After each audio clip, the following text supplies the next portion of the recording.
Hello friends, I am Dr. Vijay Songire.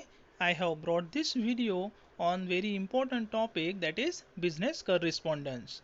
This video will definitely help the students of different streams like arts, commerce, science as well as engineering. Friends, you know that after completing your education, either you start your own business or you want to join any organization. So in both cases, either you want to select some candidates through applications or you want to write an application for the company. So in both cases, you must be comfortable with business correspondence. So let us start. Please watch this video till the end. Definitely you will clear your concept on business correspondence.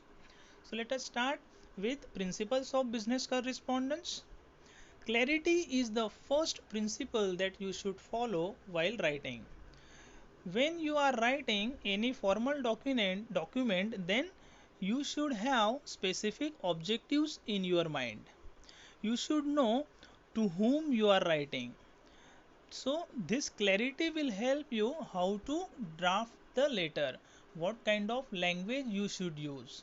Therefore, you should make your concept clear before writing. Concreteness. When you are drafting any letter, then you have to produce facts. You should write some information in a very concrete manner so that the readers will get convinced. For example, this year the company has made some profit. What kind of information you are providing here? I think it is not making any concrete sense through this sentence. So instead of writing this, one should write the sale of our company has been increased 5% higher than the previous year. Now it is making some concrete sense. So while writing, you should write in a very concrete manner. Third, correctness. The information drafted should be grammatically correct. You should use correct spelling and right use of punctuation so that the readers will not get confused. Courtesy principle. Whatever type of letter you are drafting, it may be any inquiry letter, reply to the inquiry, adjustment letter, claim letter, complaint letter. Your tone should be very much optimistic and polite. Polite writing win the heart of the audience. Therefore, don't lose your patience and write in a very polite manner. Being polite, you can resolve any conflict if arises when it is a kind of complaint letter you are responding to. Next is conciseness. Time is the best asset in business. So without wasting any time of the party to whom you are writing, you should draft your message in a very concise, in a brief manner. So write important information and avoid irrelevant things. Completeness. The information that is being provided in formal writing should appear as complete. Incomplete information create confusion in the mind of the readers. Consideration, you attitude. In business letter writing, one should consider the recipient's point of view, and this is called you attitude. See the example. Instead of saying I will send you the consignment, you should write you will receive the consignment soon. It shows your consideration of the receivers. See some features of good business writing. Your writing should be accurate, it should have certain objectives, your writing should be convincing, simple and coherent. Now these are the major parts of business letters. The very first one is sender's address heading. It appears in the middle when you are using any company letterhead, or if it is written by any person, then it is appeared in the left side margin when it is used a full block format. Second part is inside address, means recipient address. Again it appears at left side margin in full block. Then date line, okay, a particular date on which the letter is written. Then salutation, respected sir, dear madam. This is a type of salutation used nowadays in formal writing as well. When the person sitting in front of you is very higher in the hierarchy, then you should write respected sir, respected authority. Okay. Body of the letter is again divided into three different parts like beginning, middle and end. In the beginning you should mention the source of your information, where did you receive the particulars, okay, of the information, why you are writing the letter, okay, what is your objective behind letter writing, that should be mentioned in the first paragraph.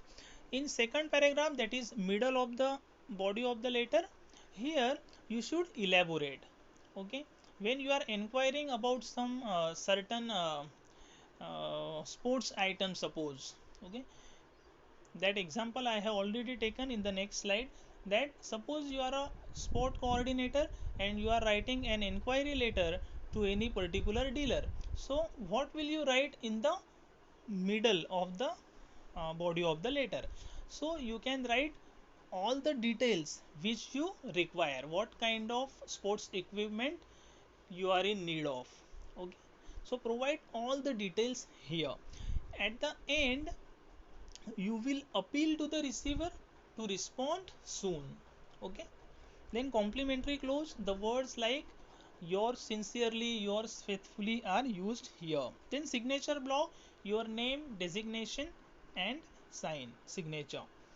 Now take the example of enquiry letter, okay, it's a formal letter written to inquire and get details regarding something that a person is interested in. It must contain the particulars of the thing inquired about. It must also list down all the aspects of the thing about which the sender wants the detailed information. Here is the example of inquiry letter.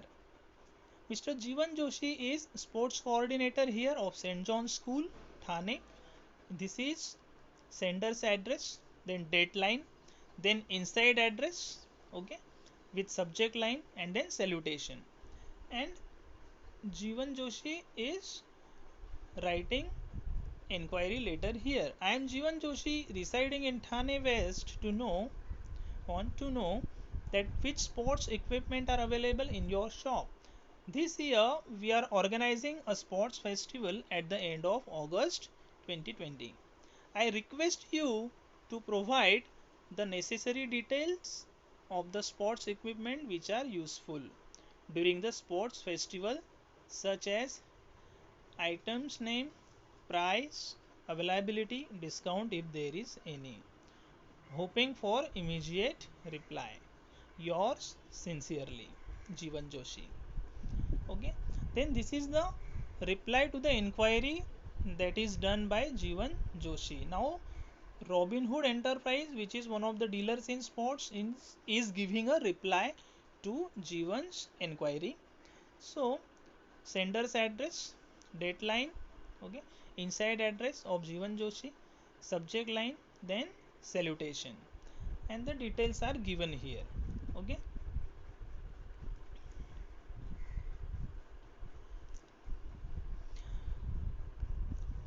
Now optional parts of the letters now, reference number, okay. See the example, letter number 112 FC19. What is the importance of this reference number? It consists of both alphabetical and numerical characters. It shows the communication date, letter number, the department from where the letter is being sent, the year, etc. Attention line is also a kind of optional part of the letter. See the example like Dr. Rishikesh Navle, HOD, St. John Engineering College, okay. Subject line, it is a major part actually. See the example, inquiry for the books used for MPSC exam. Identification line, an optional part of the letter. When the person whose signature appears on the letter is not the person who typed the letter, there is an identification line then. What is the position of identification line? Two spaces below signature block aligned to left margin. Okay. For example, yours sincerely, and then the details are given. Enclosure, the abbreviation of enclosures is ENCL. Okay. Any additional documents, details of the sender are attached like receipts, listings, photos, draft, bill, quotation, etc. It appears one space below the signature block, aligned to the left margin. What is the use of this? It is useful for verifying whether all essential documents are attached. The receivers too can check the envelope following the list mentioned in enclosure. See the example ENCL colon. Okay, and these three documents are attached. Copy notation. It indicates who is receiving the copy along with the receiver. It is mentioned as CC followed by and with the names of the persons to whom the letter is addressed. What is the position of this copy notation?